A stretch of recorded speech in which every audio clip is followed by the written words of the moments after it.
Hello everyone, स्वागत है आप सबका कॉलेज वाला चैनल में। मैं हूं आपका दोस्त अतफर रशीद और आप सबके लिए लेके आया हूं एक बहुत ही इंपॉर्टेंट वीडियो। ये वीडियो इंपॉर्टेंट आप सबके लिए इसलिए है क्योंकि आज के इस वीडियो में हम समझेंगे जनरेटिव एआई के बारे में।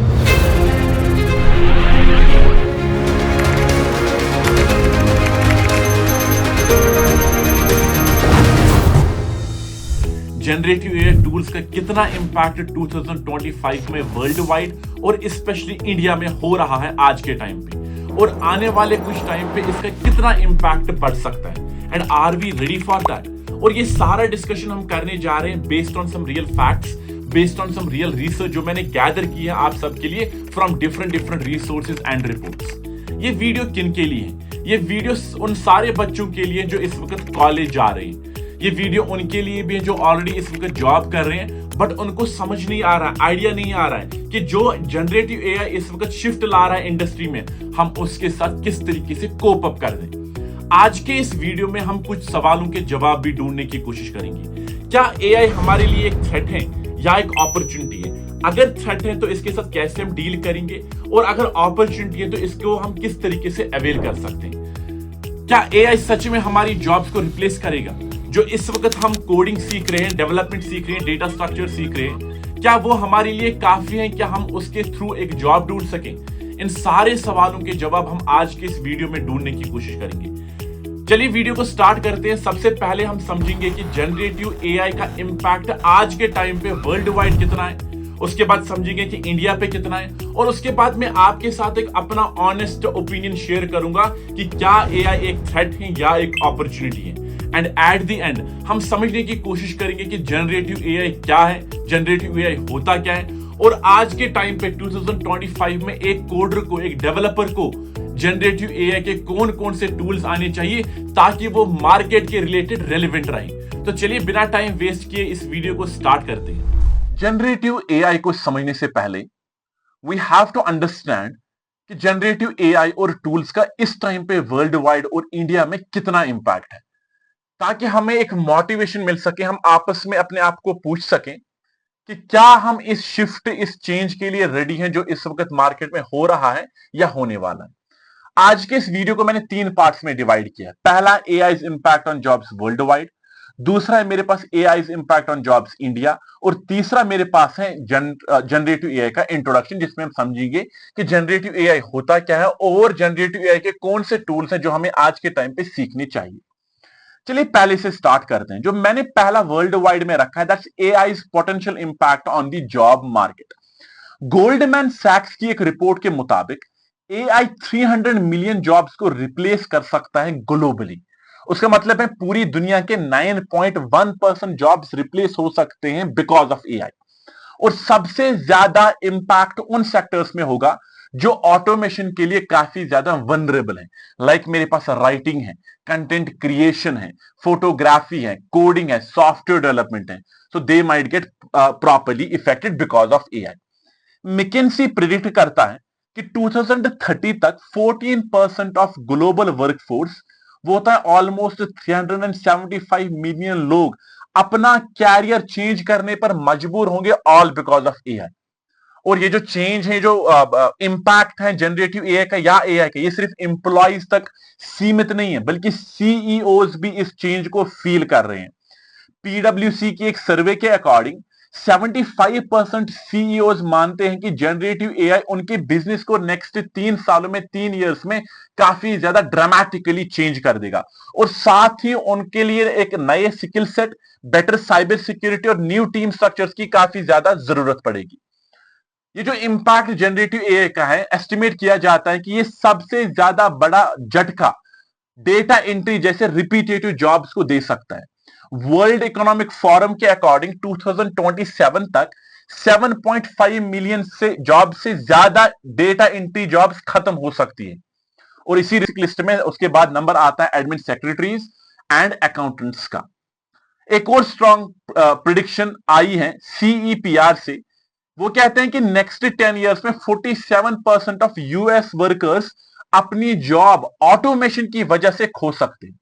ये तो हो गया AI potential impact on job market. अब समझते हैं AI current impact on the job market. इसमें सबसे पहला शॉकिंग स्टैट आया है रिज्यूमे बिल्डर से। यूएस में 23.5% कंपनी ने चैट जीपीटी की वजह से एम्प्लॉइज को रिप्लेस कर दिया है। Out of those companies 49% companies already chat GPT use कर रही हैं। उनमें से आधी कंपनीज जो 48% हैं वो मानती हैं कि एआई टूल ने उनकी जॉब्स की जगह ऑलरेडी ले ली है। सोशियोस की एक रिपोर्ट है कि 13.7% यूएस वर्कर्स मानते हैं कि उनकी जॉब्स किसी रॉबर्ट ने ली है, और जो रिप्लेस हुए उनमें से उन्होंने एस्टिमेट किया कि 46.9% लोगों की जॉब गई बिकॉज ऑफ एआई। जो रिप्लेस नहीं हुए उन्होंने कहा कि 29% लोगों की जॉब गई। हाँ, एज ए सेड कि इस चीज से यहां पे समझ आता है कि हो सकता है कि रियलिटी थोड़ी अलग हो, लेकिन आपको एक क्लियर आइडिया आ रहा होगा कि इंप्लॉइज और इंप्लॉयर्स दोनों का परसेप्शन एआई के रिलेटेड काफी ज्यादा चेंज हो रहा है। अभी के टाइम पे डब्ल्यूईएफ के डेटा के मुताबिक 34% business related task already machines कर रही हैं। मतलब 34%, 1/3 ऑफ काम ह्यूमंस नहीं बल्कि मशीन्स कर रही हैं। और यही प्रोजेक्शन है कि 2027 तक ये 34% राइज और बढ़ जाएगा, 42% हो जाएगा। तो आप ऑटोमेटिकली समझ सकते हो कि ये कितना डरावना एस्टिमेट है। हाँ, एआई की पेस पे आप थोड़ा डाउट कर सकते हो, बट एज ए सेड कि आप समझ सकते हो कि परसेप्शन कंप्लीटली चेंज हो सकता है। हमेशा याद रखना, जब भी किसी चीज से खतरा हो ना, जब भी किसी चीज का खतरा सामने हो, तो लोग यूजुअली 3 तरीकों से रिएक्ट करते हैं। इग्नोर करते हैं, या तो उसके अगेंस्ट रेजिस्ट करते हैं, या तो उसको अडॉप्ट करते हैं। इसी रिलेटेड मैंने यहां पे तीसरा रखा है, how people are responding to the threat of AI replacing jobs worldwide. सबसे पहला फैक्ट है सोर्स SEO.ai।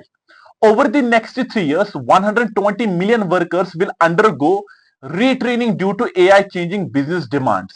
और ये कोई छोटा नंबर नहीं है, 120 मिलियन वर्कर्स यानी बहुत बड़ा वर्कफोर्स, वो नए स्किल सीखने वाले, सीखना चाहते हैं सिर्फ इसीलिए क्योंकि एआई ने जो उनका करंट जॉब है उसको कंप्लीटली रीडिफाइन कर दिया है। इसका मतलब काफी सिंपल है, जॉब्स जा तो रही है लेकिन ऑन द सेम टाइम नए जॉब्स क्रिएट भी हो रहे हैं, बट सिर्फ उन लोगों के लिए जो अपने करंट टाइम पे या करेक्ट टाइम पे अपने आप को अपस्किल कर रहे हैं प्रॉपरली। दूसरा फैक्ट इसमें यह है कि source WEF, 42% of employers will prioritise training workers in AI by 2027। 42% मतलब 10 में से 4 कंपनीज ऑलरेडी प्लान बना रही है कि एआई ट्रेनिंग्स को प्रायोरिटी देनी है। अगर आप जॉब मार्केट में सर्वाइव करना चाहते हो तो ये ट्रेनिंग आपके लिए एक नेसेसिटी, एक लग्जरी है इस टाइम। तो इसको अभी अवेल कीजिए, प्रॉपर स्ट्रक्चर और प्रॉपर रोड मैप फॉलो करके इन स्किल्स को अभी सीखना है। WEF के मुताबिक AI is the highest priority in the training strategies of the companies with more than 50,000 employees।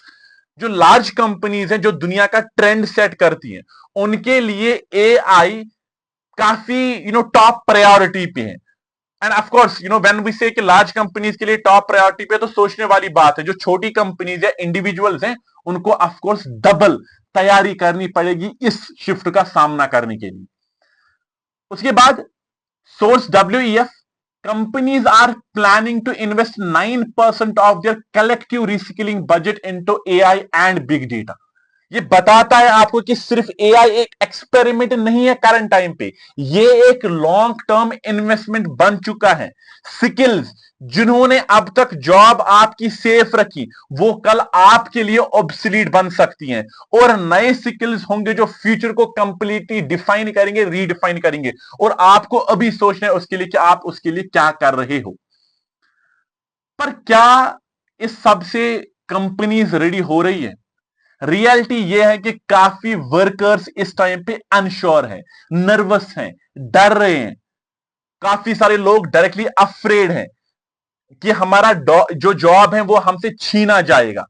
इसके रिलेटेड मैंने फोर्थ रखा यहां पे, AI causing wide spread worry among workers.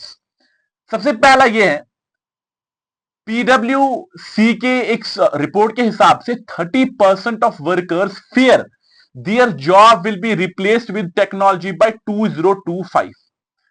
सोचिए आप कि हर 3 में से एक वर्कर ऑलरेडी मान रहा है कि उनका काम अगले कुछ सालों में किसी मशीन से चलाया जाएगा। ये डर ऑफ कोर्स बेसलेस नहीं है, इसका बेस प्रॉपर है, डर जेन्युइन है, और आपको यही डर हर जगह पे इस वक्त देखने को मिलेगा। क्लासरूम्स में, कॉन्फ्रेंसेस में, इंटरनेट पे, ट्विटर पे सिर्फ यही डिस्कशन चल रहा होता है, विल एआई रिप्लेस अस? इसका जवाब हाँ या ना नहीं, इसका जवाब है अपने आप को अपसिकल करो, और मैं बाद में अपना ओपिनियन आपको इस रिलेटेड दूंगा। पीडब्ल्यूसी के हिसाब से एक और रिपोर्ट है, 39% of workers are concern they won't receive educate training in new technology.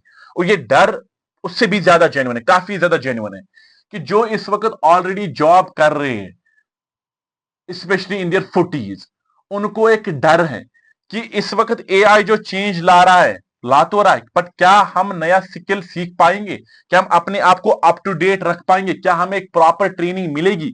और ये बहुत ही बड़ा इशू है, क्योंकि डर सिर्फ रिप्लेस होने का नहीं, डर ये भी है कि नए टूल समझने के लिए जो हेल्प चाहिए, क्या वो मिलेगी भी कि नहीं। फैक्ट नंबर 3 इसमें, सर्वे मोंकी /CNBC के हिसाब से 24% of workers fair that AI will make their job obsolete. और इंटरेस्टिंगली ये फिर उन लोगों में ज्यादा है जो काफी ज्यादा यंग हैं या लोअर वेज अर्नर्स हैं, उनको लगता है हम अप टू डेट अपने आप को नहीं रख पाएंगे। फैक्ट नंबर 4 इसमें, source DMG, 55% of workers, 55 means more than 50%, workers think AI will eliminate more jobs than it creates। और ये डर हर किसी जगह पे। जब मैं परसों एक यूनिवर्सिटी में गया था एक वर्कशॉप करने के लिए, वहां पे भी यही डर था बच्चों में कि सर एआई जॉब्स रिप्लेस कर रहा है, काफी ज्यादा ले ऑफ्स हो रहे हैं, rather than it is creating more opportunities. ये स्टैटिस्टिक्स बताता है कि एक प्रॉमिस, एआई के प्रोमिस जितने भी हो, बट ट्रस्ट लोगों का उस पे काफी ज्यादा कम है। हर दूसरे आदमी को लगता है कि एआई यहां पे जॉब डिस्ट्रॉय करने आया है, लेकिन नए रोल्स बनाने आया है। ये तो था जनरेटिव एआई के कुछ stats world wide, specially US के रिलेटेड, है ना। अब समझते हैं मेरे पास जो जनरेटिव एआई है उसका इंपैक्ट कितना है इंडिया के हिसाब से। और ये जितने भी फैक्ट्स मैंने यहां पे लिए हैं, ये एक रिपोर्ट से मैंने लिए हैं, sources EY India, the A idea of India 2025 report. अगर आप अभी इंडिया में हो, कॉलेज जा रहे हो, तो आपका एक कंसर्न होगा कि क्या मुझे जनरेटिव एआई पे इन्वेस्टमेंट करना चाहिए, क्या मैं जनरेटिव एआई के रिलेटेड स्किल्स को सीखूं। इसी रिलेटेड मैंने कुछ यहाँ पे फैक्ट्स लाए हैं जिसमें आपको समझ आ जाएगा कि जॉब का इंपैक्ट कितना है, क्या इससे प्रोडक्टिविटी इंक्रीज होगी, गवर्नमेंट का कितना इन्वेस्टमेंट हो रहा है, सो ऑन एंड सो फोर्थ। इसमें सबसे पहले हम यहां पे समझते हैं जॉब इंपैक्ट एंड प्रोडक्टिविटी, ठीक है ना। जॉब इंपैक्ट में सबसे पहली चीज जो है, सबसे पहला फैक्ट, 2030 तक according to this report India के ऑर्गेनाइज सेक्टर के 38 मिलियन इंप्लॉइज एआई से इंपैक्ट होंगे। But on the same time हमें यह भी समझना है, जो अपने आप को अप टू डेट रखेंगे उनकी प्रोडक्टिविटी भी इंक्रीज होगी। Gen AI according to this fact 2030 तक gen AI can boost productivity 2.61 in the organised sector and 2.82 in the unorganised sector. Unorganised sector मतलब गिग वर्कर्स, फ्रीलांसर्स, उनमें इतना ही प्रोडक्टिविटी इंक्रीज कर सकता है, दैट इज जेन एआई। इस report के हिसाब से 24% of workplace task fully automate हो सकते हैं with help of gen AI, और 42% वर्क टाइम रिड्यूस होगा। ये मतलब है कि जो कॉर्पोरेट इंप्लॉइज का 8 से 10 घंटे का काम है हर वीक पर वीक, वो एआई हैंडल करेगा, एआई सिंप्लीफाई करेगा। तो इसका मतलब है कि प्रोडक्टिविटी गेन्स काफी ज्यादा हो सकते हैं। जो सर्विसेज सेक्टर है, लाइक आईटी है, फाइनेंशियल सर्विसेज है, हेल्थ केयर है, बताया जाता है कि वो they will see the largest productivity gains. On the other hand, manufacturing and construction sectors में भी इंपैक्ट होगा, लेकिन काफी कम होगा। उसके बाद दूसरा मेरे पास आता है इसी में इंडिया के related, job dislocation and reskilling needs. देखो, job dislocation of course expected है किन सेक्टर्स में? Sectors like IT, BPO, finance, retail and health care.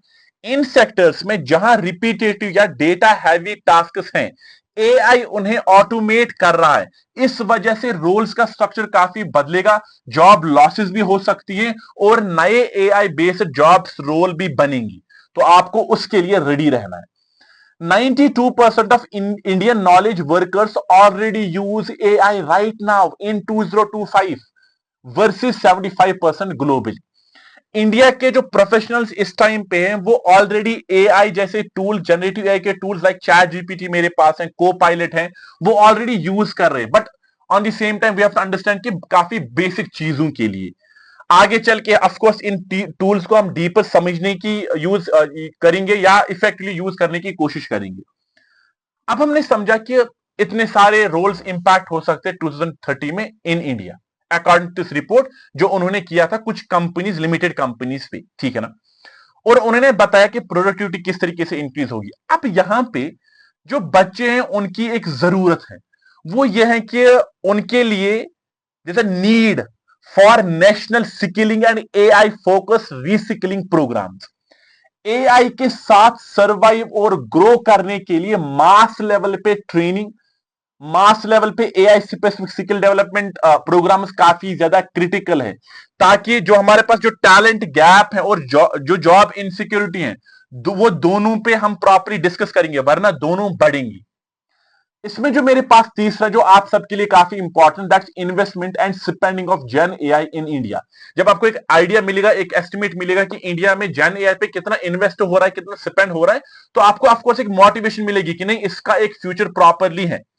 Indian सरकार ने 10,000 करोड़ कमिट किए हैं इंडिया एआई मिशन के जरिए, ताकि जो हमारा एआई का इकोसिस्टम है वो ग्लोबल लेवल पे पहुंचे, ग्लोबल लेवल तक पहुंच सके।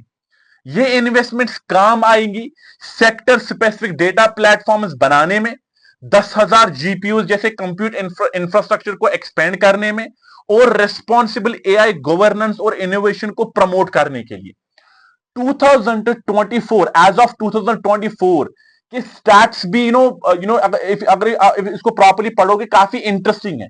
36% इंडियन एंटरप्राइजेस ने जेन एआई में इन्वेस्टमेंट ऑलरेडी शुरू कर दिया है, 24% एक्टिवली एक्सपेरिमेंट कर रहे हैं, लेकिन सिर्फ 15% एंटरप्राइजेस ने जेन एआई को प्रोडक्शन लेवल तक पहुंचाया है, इंप्लीमेंट किया है, और सिर्फ 8% ही एआई रिलेटेड कॉस्ट को प्रॉपरली मेजर कर पा रहा है। ग्लोबली भी सिनेरियो काफी बड़ा है। अगर अगले कुछ सालों में $1 ट्रिलियन से ज्यादा इन्वेस्ट होने वाला है सिर्फ एआई इंफ्रास्ट्रक्चर में। तो बच्चों को समझना चाहिए कि इंडिया एआई में लीड करने की पोजीशन पे है, लेकिन इस रेस में हिस्सा लेने के लिए आपके कॉलेज टाइम पे ही आपको डिसाइड करना पड़ेगा कि कैसे कंपीट करोगे। एक प्रॉपर स्ट्रक्चर फॉलो करके, रोड मैप फॉलो करके, प्रॉपर तरीके से समझना कि किस तरीके से हम इसको इंप्लीमेंट करेंगे, जिसपे हम बाद में एक प्रॉपर डिस्कशन करेंगे। तो टूल्स को समझना है, प्रोजेक्ट्स बनाने हैं, और प्रोजेक्ट्स बनाना आप ऑप्शनल नहीं है, नेसेसरी बन चुका है हमारे लिए। अब उसके बाद मैंने यहां पे रखा है fourth one, gen AI startups and ecosystem growth in India कितना है इस वक्त। इंडिया में जेन एआई स्टार्टअप्स 3.6x बढ़े हैं सिर्फ 1.5 साल में। The number of gen AI startups in India grew 3.6 times from early 2023 to mid 2024। Over 240 startups now only around gen AI. ये दिखाता है ना कि हमें इंडिया में एआई एडॉप्शन काफी तेजी से हो रही है, काफी फास्ट है। बट चैलेंज ये है कि ट्रेनिंग और स्किल्स हर किसी के पास नहीं है, और हर कोई इस चीज से डर रहा है, तो हमें इसको अडॉप्ट करना है। Indian gen AI startups raised over $750 million in cumulative funding. तो प्रॉपर फंडिंग भी इस पे इस वक्त हमें मिल रही है, क्योंकि जेन एआई इस वक्त मार्केट का ट्रेंड है।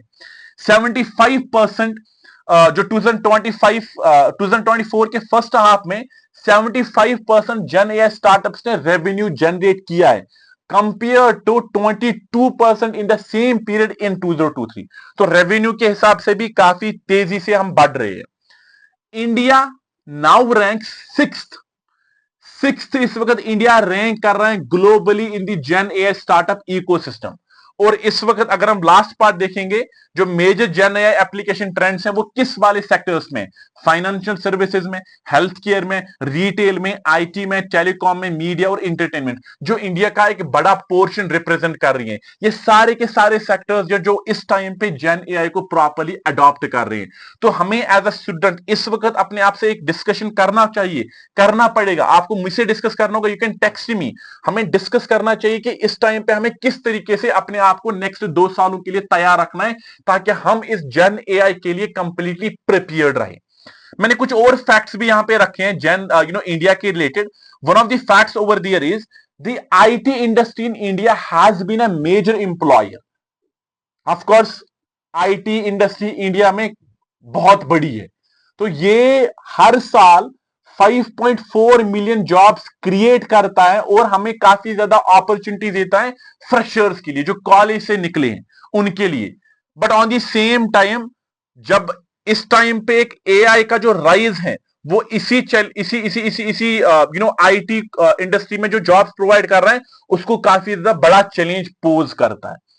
According to 2019 report by the Ministry of Electronics and Information Technology, by 2025, by end of 2025, digital interventions including AI are projected to redeploy approximately 40 to 45 million workers in India through retraining and reskilling. According to 2020 report by NESCOM, AI and data could contribute between USD 540 billion to 500 billion to India's GDP by the end of 2025. As I said, numbers different हो सकते हैं, जरूरी नहीं है कि ये reports सच निकले, but estimate है, परसेप्शन है जो कंप्लीटली चेंज हो रहा है। इसी तरीके से आप बाकी सारे फैक्ट्स को यहाँ पे पॉज स्क्रीन करके पढ़ सकते हैं। देखो, हमने ग्लोबली इस चीज को डिस्कस किया, इंडिया के रिलेटेड यहाँ पे डिस्कस किया, लेकिन तब भी एक स्टूडेंट को एक सेटिस्फैक्शन नहीं मिलती है कि यार जेन एआई उतना ज्यादा डरावना नहीं है। इसीलिए मैंने आप सबका एक फेवरेट यहां पे लाया है, that is discussion of gen AI, AI generated code के related for Meta, Google, Amazon, Microsoft companies के लिए कुछ फैक्ट्स। जो बड़ी टेक कंपनीज हैं, they are spending tens of billions of dollars on AI infrastructure in current year, in today 2025 alone. जो CEOs हैं companies के, लाइक मेटा के, माइक्रोसॉफ्ट के, गूगल के, वो कंप्लीटली हमें इशारा देते हैं कि वो किस तरीके से इस टेक्नोलॉजी को यूज कर रहे हैं। फॉर मेटा, जुकरबर्ग ने बोला एक टॉक शो में दैट उसको इस वक्त तो कुछ आइडिया नहीं है, but in near future company is intending to use AI for half of its software development within the next year. एक साल में, by the end of 2026, half of its software development code. तो this is very important for you to understand कि Gen AI अब code generation कितना करेगा बड़ी companies के लिए। Kevin Scott, the CTO at Microsoft, said on a podcast that within 5 years AI will write almost 95% of the code we use. तो उसके हिसाब से उसने एक एस्टिमेट किया है कि नए 5 सालों में जो AI है वो जनरेट करेगा कोड और लिखेगा कोड 95% ऑफ जो इस वक्त उनका कोड है।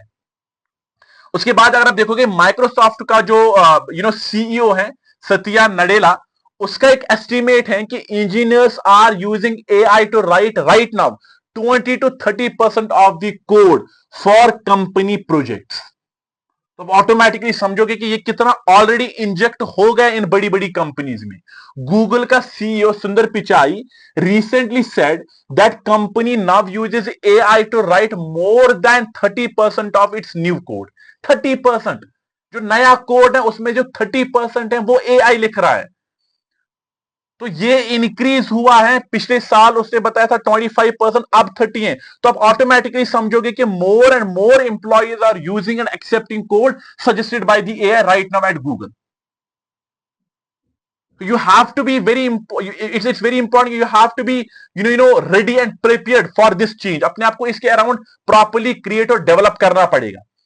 Dario Amodei, who leads a big AI company called Anthropic, जिनका क्लाउड LLM है, said that within 1 year, उसका एस्टिमेट ये है कि एक ही साल के अंदर AI will write nearly all the code that companies need, सारा कोड। ये इसकी प्रिडिक्शन है, जो सीईओ है एंथ्रोपिक का। जो लीड करता है एंथ्रोपिक वाली कंपनी को, जिसका क्लाउड है, राइट? क्लाउड एलएलएम है, हर किसी ने वो यूज किया होगा.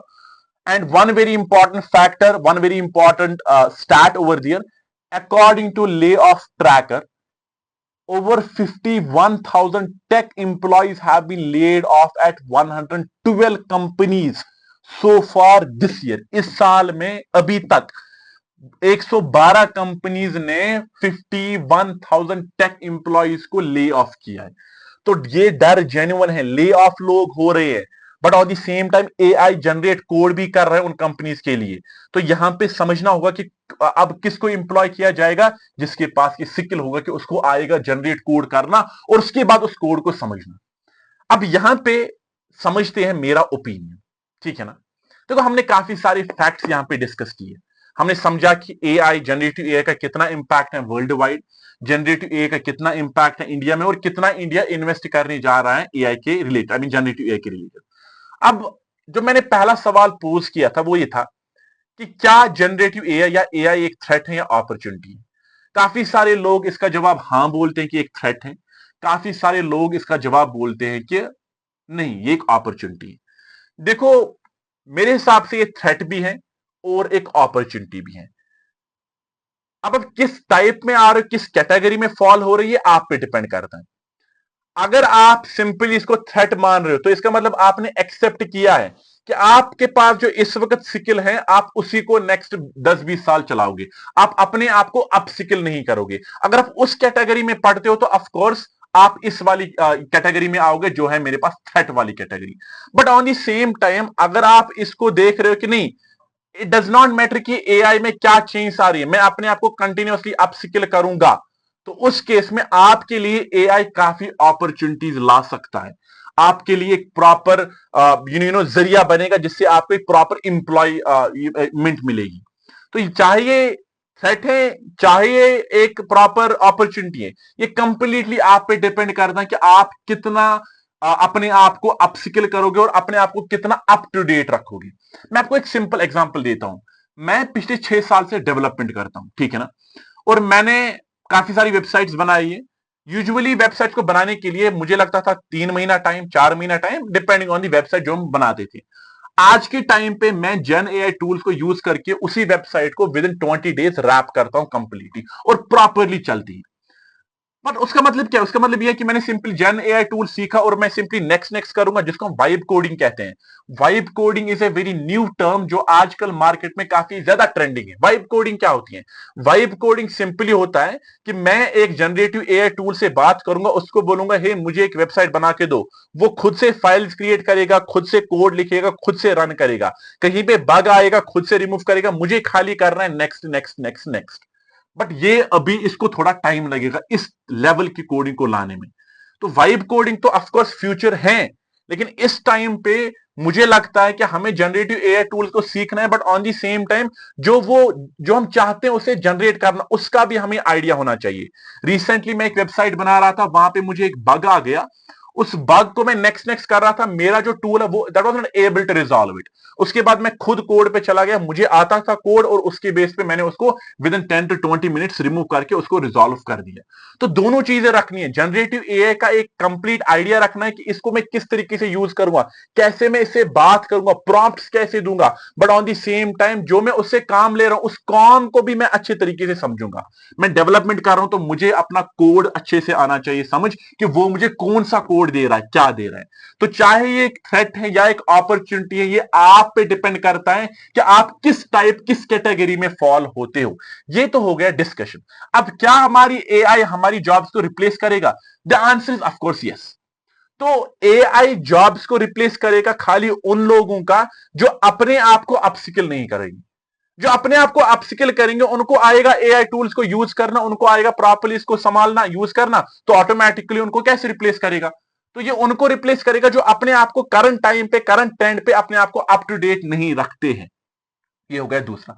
अब सर हम कैसे इसके रिलेटेड पढ़ेंगे? इसके रिलेटेड जो एक प्रॉपर हम डिस्कशन करेंगे वो हम एक लाइव सेशन में करेंगे, क्योंकि वहां पे आप अपने सवाल भी पूछ सकते हो. तो मेरा जो प्लान है with in next few days और नेक्स्ट वीक हम एक लाइव सेशन रखेंगे जिसमें हम प्रॉपरली डिस्कस करेंगे, आपके सवाल समझेंगे और समझेंगे कि किस तरीके से हमें एआई टूल्स को यूज करना होगा, जिसमें हम कुछ एआई टूल्स को भी समझने की कोशिश करेंगे। अब चलते हैं आज के वीडियो के हिसाब से एक और लास्ट सेक्शन की तरफ, and that is my generative AI. Generative AI होता क्या है? देखो, जनरेटिव एआई के बारे में जब हम बात करते हैं, एज अ नेम इटसेल्फ से जनरेटिव, ये वो एआई की एक टेक्नोलॉजी है जिससे हम कुछ जनरेट कर सकते हैं, कंटेंट क्रिएट कर सकते हैं, चाहे वो इमेज हो, चाहे वो वीडियोस हो, चाहे वो टेक्स्ट हो, चाहे वो कोड हो। तो generative AI is a type of artificial intelligence technology. अब यहां पे हमें समझना है कि आर्टिफिशियल इंटेलिजेंस होता क्या है। आर्टिफिशियल इंटेलिजेंस कुछ नहीं बल्कि एक साइंस है, एक ब्रांच है एक कंप्यूटर साइंस का, जो डील करता है with the creation of creating intelligent agents. और वो एजेंट्स कुछ नहीं बल्कि एक सिस्टम होता है जो खुद से रीजन कर सकता है, लर्न कर सकता है और उसके बाद एक्ट कर सकता है ऑटोनॉमसली। जब हम एआई के बारे में बात करते हैं, AI has to do with the theory and methods, जिससे हम अपनी मशीन्स को बिल्ड करेंगे जो खुद से सोच सकते हैं और एक्ट कर सकते हैं, जिस तरीके से हम, आप और मैं और ह्यूमंस करते हैं। तो generative AI is a type of artificial intelligence technology that can produce various types of content including text, images, audios, videos, code या किसी तरीके का। लाइक मेरे पास चैट जीपीटी है, मैं उसको बताता हूं राइट मी ऐसे, राइट मी ईमेल, वो वहां से कंटेंट जनरेट करता है। मेरे पास डैली है तो वहां पे मैं इमेजेस जनरेट करता हूं। मेरे पास इसी तरीके से काफी सारे एलएलएम्स हैं, क्लाउड है, वो मेरे पास कोड जनरेट करता है, टेक्स्ट जनरेट करता है। तो ये सारे जो एलएलएम्स हैं वो जनरेटिव एआई मॉडल है, उससे हम जनरेट करते हैं डिफरेंट डिफरेंट ऑफ कंटेंट जिस तरीके का मेरी नीड होगी। देखो, आज के इस वीडियो में हम प्रॉपर्ली जनरेटिव एआई को डिस्कस नहीं करेंगे, लाइक इसके पीछे का साइंस क्या है, किस तरीके से काम करता है, ट्रांसफॉर्मर्स क्या होते हैं, या मेरे पास एनएलपी क्या होता है, वो हम बाद में किसी और डिस्कशन में प्रॉपर्ली डिस्कस करने की कोशिश करेंगे। आज के इस वीडियो में समझेंगे कि सिंपल जनरेटिव एआई होता क्या है। तो generative AI is a type of artificial intelligence जो सीखता है एग्जिस्टिव कंटेंट से जो उस मॉडल के पास होता है, और उसके बाद उसी एग्जिस्टिंग कंटेंट को यूज करके नया कंटेंट क्रिएट करता है, जिस तरीके से मेरे पास मैंने बताया टेक्स्ट, इमेजेस को। जब भी हम एआई एमएल मॉडल्स की बात करते हैं, हमारे पास दो तरह के मॉडल्स होते हैं। एक क्लासिफिकेशन है जिसमें हमारे पास दो तरह के मॉडल होते हैं, one is called discriminative model, another one is called generative model. Generative model simply as a set सीखता है अपने underlying patterns of the data से और उसके बाद जनरेट करता है। एग्जांपल समझते हैं, लेट्स सपोज मेरे पास एक जनरेटिव मॉडल है और मेरे पास डिस्क्रिमिनेटिव मॉडल है। मैं क्या करता हूं, मैं उन दोनों को एक आइडिया देता हूं, एक कैट का या डॉग का, ठीक है ना। अब जनरेटिव मॉडल क्या करेगा, given the idea of cat और a dog, it will create the new image of one. तो ये सिंपली मुझे क्लासिफाई नहीं करेगा, जनरेटिव मॉडल मुझे एक नया कंटेंट उससे क्रिएट करके देगा। Instead of just separating cats from dogs, it understands what makes a cat and what makes a dog by capturing their essential characteristics. This allows it to generate new realistic images of cats and dogs, even ones it has never seen before. तो ये होते हैं generative model, जिससे हम नया content generate करते हैं। अगर मैं डिस्क्रिमिनेटिव मॉडल की बात करूंगा, उसको मैं कैट दूंगा, जो भी उसके पास डेटा होगा वो उसे क्लासिफाई करेगा और सिंपली मुझे बताएगा क्या ये कैट है कि नहीं। तो वो जनरेट नहीं करेगा, वो क्लासिफिकेशन काइंड ऑफ करता है। उनको हम कहते हैं discriminative models. On the same time जब मैं जनरेटिव मॉडल की बात करता हूं, उनके साथ जब मैं बात करता हूं एक नेचुरल लैंग्वेज में, वो वहां से मुझे एक नया कंटेंट जनरेट करके देते हैं या कंप्लीट करके देते हैं। अब जनरेटिव एआई मॉडल्स में जो सबसे ज्यादा डिस्कशन होता है वो होता है एलएलएम्स का, लार्ज लैंग्वेज मॉडल। देखो, जब हम लार्ज लैंग्वेज मॉडल्स की बात करते हैं ना, थोड़ा सा इसको समझते हैं। ये तीन वर्ड से बना है, लार्ज लैंग्वेज मॉडल। लार्ज का मतलब होता है ये जो मॉडल्स होते हैं ये ट्रेन होते हैं huge data set, billions of parameters पे। लैंग्वेज के बारे में जब हम बात करते हैं, इसका मतलब है ये जो मॉडल्स होते हैं जो बनाए गए हैं, जो जनरेट हमारे करते हैं, लाइक चैट जीपीटी है, मेरे पास लामा है, मेरे पास क्लाउड है, and so and so fourth. ये सारे के सारे प्रोसेस कर सकते हैं और जनरेट कर सकते हैं ह्यूमन लाइक टेक्स्ट को।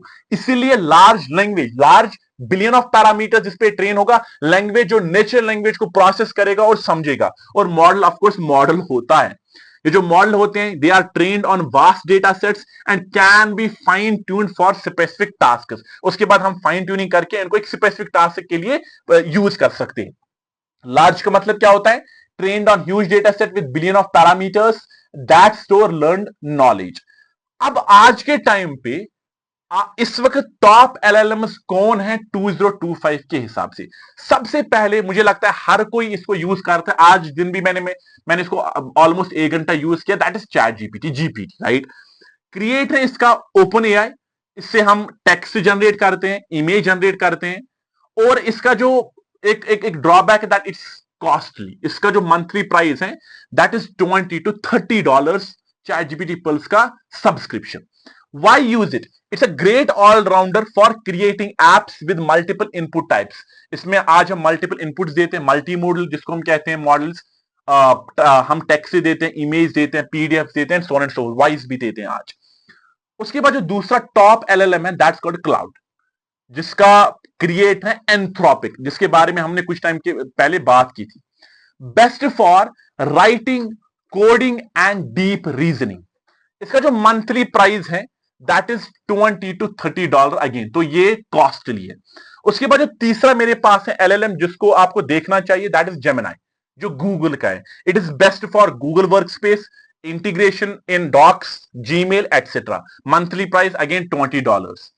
फोर्थ है मेरे पास लामा, एक एलएलएम है जिसका क्रिएटर है मेटा, मतलब फेसबुक। ये बेस्ट होता है कस्टम एआई एप्स के लिए और एकेडमिक रिसर्च के लिए। ये फ्री है, सेल्फ होस्टेड है, ये ओपन सोर्स है, हाईली फ्लेक्सिबल है, no recurring cost if you have proper infrastructure to properly host it, ठीक है ना। उसके बाद है फिफ्थ एलएलएम ग्रॉक। अब क्रिएटर कौन है इसका? एलन मस्क, और ये बड़ा पागल सा एलएलएम है। Best for real time search, news and reasoning. इसका जो मंथली प्राइस है that's approximately around $16। Why use it? Integrated with X that's Twitter, good for up to date information and casual use. और last में मेरे पास जो top LLM है 2025 का that is deep seek. मुझे याद है जब डीप सीक लॉन्च हुआ था उस टाइम पे इसने तहलका मचाया था मार्केट में, है ना, चाइना का। Creator deep seek, best for low budget API apps, it's again free, light weight है, एनर्जी इफिशिएंट है, great for developers and small projects. Although मैं इसको काफी कम यूज करता हूं बट प्रोजेक्ट्स में ना यूज करते हैं इसको काफी ज्यादा। अब ये तो है आज के टॉप एलएलएम्स इन 2025। अब आज के टाइम पे टॉप जनरेटिव टूल्स कौन कौन से हैं 2025? ये आप पे डिपेंड करता है कि आप किस लिहाज से इसको ढूंढ रहे हो। क्या आपका है text generation, image generation, code generation, video generation and so and so fourth. अगर टेक्स्ट एंड स्क्रिप्ट जनरेशन है तो चैट जीपीटी मेरे हिसाब से सबसे बेस्ट है। उसके बाद है क्लाउड 3 है, जेस्पर है, कॉपी.ai है, स्यूडोराइट है। These all tools you should learn for text generation और स्क्रिप्ट जनरेशन। दूसरा है मेरे पास जो मेरा एक्चुअल मेन एजेंडा होने वाला है आने वाले कुछ क्लासेस में, मे बी लाइव एक सेशन हम इस पे रखेंगे, that is for code generation and AI editors. हमारे पास आजकल जो एलएलएम्स हैं वो इनबिल्ट होते हैं किसी एडिटर में। लाइक मेरे पास कर्सर है, एक बहुत ही अच्छा टूल, बहुत ही अच्छा एडिटर है, उसमें एजेंटिक फ्लो है मेरे पास। मैं इसको कमांड्स देता हूं, वो प्रॉपर्ली लाइक वाइब कोडिंग मेरे साथ करता है। वो सिंपली फाइल्स क्रिएट करता है, creates code and rights code and executes it. तो वो एक बहुत ही अच्छा टूल है। तो कोड जनरेशन के लिए सबसे पहला एआई पावर्ड टूल जो मेरे पास है, या जो मेरे पास जनरेटिव एआई टूल है, that's GitHub Copilot by GitHub and OpenAI. Code auto complete and suggestions inside VS code and other IDEs मेरे पास। उसके बाद है Cursor, AI first code editor, जो कंबाइन करता है डिफरेंट एलएलएम्स को, नॉट नेसेसरी चैट जीपीटी, दोनों जगह with ID features। उसको आप ask you can ask questions, it can refactor, generate code and even create entire applications for you। आपको simply इसे बात करना है, प्रॉम्प्ट देना है। तीसरा जो मेरे पास कोड जनरेशन में आपको सीखना चाहिए that's v0.dev, specially for creating front end apps. उसके बाद मेरे पास ट्राई है, again editor that is similar to Cursor. Difference यही है कि कर्सर उसको आपको वो पेड है, आपको कुछ डॉलर्स देने पड़ते हैं depending on the model you use, but on the same time जब हम ट्राई के बारे में बात करते हैं तो वो एक फ्री सोर्स है, तो आपको कुछ भी पे नहीं करना है, आपको एजेंटिक मोड वहां पे विदाउट स्पेंडिंग एनी रुपीज मिलता है। हाँ, इसके कुछ ड्रॉबैक्स हैं जो हम आने वाले सेशन में डिस्कस करेंगे। तो इसी तरीके से कोड जनरेशन के लिए मेरे पास रेपल 8 गोस्ट राइटर है, मेरे पास अल्फा कोड है। अगर मैं इमेज जनरेशन के बारे में बात करूं, आई हैव डाली, I have mid journey, I have adobe Firefly. Video generation के लिए मेरे पास सिंथेसिया है, रनवे एमएल है, पिक्चोरी है। ऑडियो एंड म्यूजिक जनरेशन के लिए मेरे पास 11 लैब्स और सुनो एआई और वॉइस मोड है। तो ये सारे एआई टूल्स हैं, but I think for us जो हमारे इंटेंशन और जो हमारे लिए हैं कोड जनरेशन के लिए, कोड बच्चों के लिए, कॉलेज आने वाले बच्चों के लिए, वो ये कुछ टूल्स हैं। गिटहब कोपायलट आपको आना ही आना चाहिए। ये इस वक्त ऑलमोस्ट हर किसी कैंडिडेट में हर कोई कंपनी ढूंढने की कोशिश करती है कि क्या इसको गिटहब कोपायलट के सारे फीचर्स आते हैं, मैक्सिमम फीचर्स आते हैं। उसके बाद कर्सर है, विंड सर्फ है, ये कुछ एडिटर्स है जो आपको आना चाहिए, जिसमें आपको प्रॉपर्ली कोड लिखना आना चाहिए। Visual.dev है एक ऑनलाइन प्लेटफॉर्म जिससे आप एक प्रॉपर फ्रंट एंड एप्लीकेशन को क्रिएट करते हो। ट्राई एक अगेन एडिटर है, Replit Ghostwriter and so on and so forth. अब यहां पे इस डिस्कशन को क्लोज करने की कोशिश करते हैं। देखो, हमने आज के इस वीडियो में 3 चीजें सीखी। जनरेटिव एआई का करंट वर्ल्ड पे इंपैक्ट क्या है और होने वाला है। फिर हमने समझा कि जनरेटिव एआई का पूरी इंडिया में क्या इंपैक्ट और होने वाला है, और इंडिया कितना इन्वेस्ट करना चाहती है, और जन एआई को कितना सीरियसली इंडिया की कंपनीज ले रही है। Then we try to understand generative AI to some small extent. ठीक है ना, हमने प्रॉपर्ली जनरेटिव एआई को डिस्कस नहीं किया, बस आपको एक आइडिया दिया कि सिंपली जनरेटिव एआई वो साइंस है, वो एआई का एक फील्ड है जिसमें हम मॉडल्स बनाते हैं जिनसे हम जनरेट करना चाहते हैं कंटेंट। Simple as that. मेरे पास चैट जीपीटी है, मेरे पास क्लाउड है, मेरे पास गिटहब कोपायलट है, तो ये सारी की सारी जनरेट करते हैं। अब ये किस तरीके से काम करते हैं, hopefully we will have one another video on it. And as I said, I am planning to launch a live session on it, जिसमें आप सब ज्वाइन कीजिएगा so that we can interact. आपके जितने भी सवाल होंगे उनको हम प्रॉपरली आंसर करने की कोशिश करेंगे और डिस्कस करेंगे कि किस तरीके से हम इनको सीखेंगे, और उसी सेशन में हम कुछ टूल्स को प्रॉपरली समझने की कोशिश करेंगे। उम्मीद है आप सबको ये वीडियो अच्छा लगा होगा। प्लीज शेयर योर फीडबैक और आपका अपने जो भी थॉट्स हैं जनरेटिव एआई के related in the comment section. Thank you so much. Take care of yourself. Bye bye.